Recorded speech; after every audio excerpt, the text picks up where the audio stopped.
I have told you in the writing phase to do a planned revision block, but now what? You've done your shitty first draft. You included that planned revision marker, and now you can revise during your editing phase. So here's what I did. I put in planned revision for an entire introduction to my little short blurb. I put in my key question, but what about the dog? I'm going to read the rest of my piece. Montmorency the dog never fell out of the boat like Harris. He was very dexterous.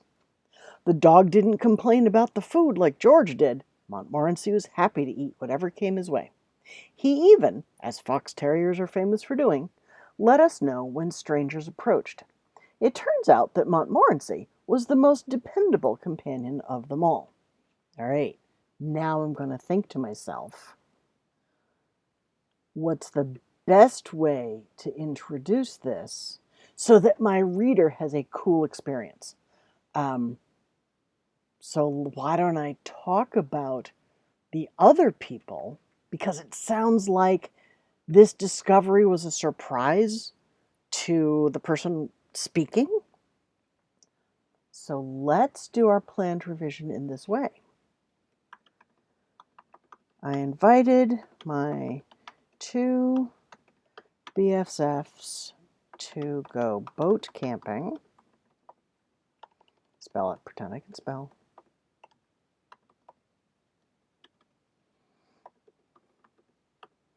Harris was always good for a laugh.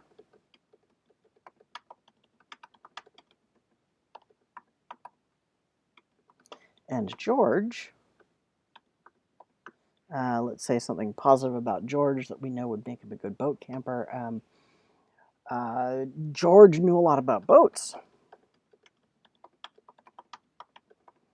Let's connect it to the dog. What am I thinking about the dog? Would the dog be valuable to bring along? So I've got to make a contrast here. Both of these friends would be valuable. I don't want to say companions again because I just that'd be repeating it. Would be, I don't want to sound like human beings are of value and you can put a price tag on them. Both of these friends would be memorable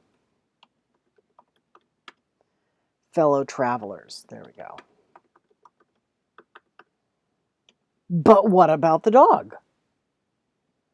All right, so at the end, he's not necessarily memorable, but he's dependable. Oh, worthwhile. This is pretty good. I'm going to let it sit there. So I took the empty space, I filled it in by looking at the rest and seeing what had to be explained for the rest to be interesting reading.